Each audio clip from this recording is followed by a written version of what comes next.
ಮಂಜಿನ ನಗರಿ ಕೊಡಗಿನಲ್ಲಿ ವರುಣನ ಅಬ್ಬರ ಶುರುವಾಗಿದೆ. ಹವಾಮಾನ ಇಲಾಖೆ ಹೇಳಿದಂತೆಯೇ 3 ದಿನಗಳಿಂದಲೂ ಕೂಡ ಮಳೆ ಆಗತ್ತೆ ಅಂತ ಏನು ಹೇಳಿದ್ರು ಅದರಂತೆಯೇ ಸ್ವಲ್ಪ ಚುರುಕನ್ನ ಪಡೆದುಕೊಳ್ತಾ ಇದ್ದಾನೆ ಮಳೆರಾಯ. ಆ ಕುರಿತ ಬ್ರೇಕಿಂಗ್ ಅಪ್ಡೇಟ್ ಬರ್ತಾ ಇದೆ, ಬನ್ನಿ ನೋಡ್ತಾ ಹೋಗೋಣ.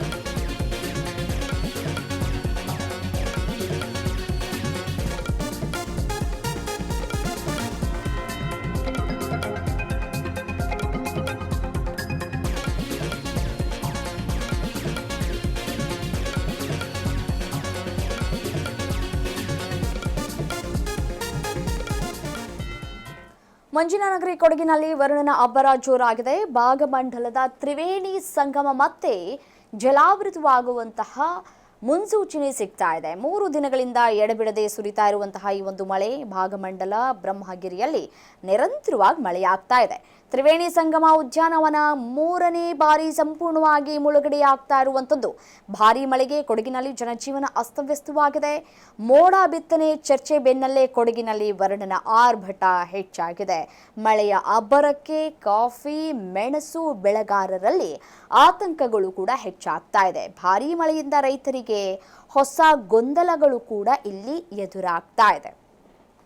ನೋಡಿ, ಮಳೆ ಅತಿ ಹೆಚ್ಚಾಗಿ ಆಗ್ತಾ ಇರುವಂತಹ ಹಿನ್ನೆಲೆಯಲ್ಲಿ ರೈತರಿಗೆ ಒಂದು ಕಡೆ ಟೆನ್ಷನ್ ಶುರುವಾಗಿದೆ. ಕಾಫಿ ಬೆಳೆಗಾರರು ಮತ್ತು ಮೆಣಸಿನ ಬೆಳೆಗಾರರಲ್ಲಿ ಆತಂಕಗಳು ಕೂಡ ಹೆಚ್ಚಾಗ್ತಾ ಇದೆ.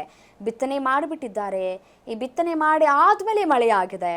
ಸೊ ಏನಾಗತ್ತೆ, ಎಲ್ಲವೂ ಕೂಡ ನೀರಿನಲ್ಲಿ ಹೋಮ ಆಗುತ್ತೆ, ಕೊಚ್ಚಿಕೊಂಡು ಹೋಗುವಂತಹ ಸಾಧ್ಯತೆಗಳು ಕೂಡ ದಟ್ಟವಾಗಿ ಕಾಣಸಿಗ್ತಾ ಇದೆ. ಕೈಗೆ ಬಂತು ಬಾಯಿಗೆ ಬರಲ್ಲ ಅಂತ ಹೇಳ್ತಾರಲ್ಲ, ಹಾಗಾಗಿದೆ ಇದೀಗ ರೈತರ ಪರಿಸ್ಥಿತಿ. ತ್ರಿವೇಣಿ ಸಂಗಮ ಉದ್ಯಾನವನ ಈಗಾಗಲೇ ಇದು 3ನೇ ಬಾರಿ ಸಂಪೂರ್ಣ ಆಗ್ತಾ ಇರುವಂಥದ್ದು, ಅಂದರೆ ಮುಳುಗಡೆ ಆಗ್ತಾ ಇದೆ.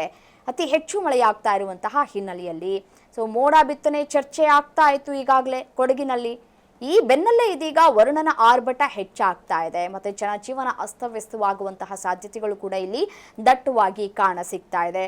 ಮತ್ತೆ ಇನ್ನು 31ನೇ ತಾರೀಕಿನವರೆಗೂ ಕೂಡ ಮಳೆಯಾಗುವಂತಹ ಸಾಧ್ಯತೆ ಇದೆ ಅಂತ ಹೇಳಿ ಹವಾಮಾನ ಇಲಾಖೆ ಮುನ್ಸೂಚನೆಯನ್ನ ಕೂಡ ಕೊಟ್ಟಿದೆ. ಅದರಂತೆ ಮಳೆಯಾಗುತ್ತಾ ಇಲ್ವಾ? ಈ 3 ದಿನ ಅತಿ ಹೆಚ್ಚು ಮಳೆಯಾಗಿದೆ. ಮುಂದೇನಾಗತ್ತೆ ಗೊತ್ತಿಲ್ಲ. ಬಟ್ ಆದರೆ ರೈತರ ಮೊಗದಲ್ಲಿ ಮಂದಹಾಸ ಮೊದಲಿಗೆ ಮೂಡಿತ್ತು. ಬಟ್ ಆದರೆ ಈಗ ಆ ಮಂದಹಾಸ ಕಮರಿ ಹೋಗುವಂತಹ ಸಾಧ್ಯತೆಗಳು ದಟ್ಟವಾಗಿ ಕಾಣಸಿಗ್ತಾ ಇದೆ.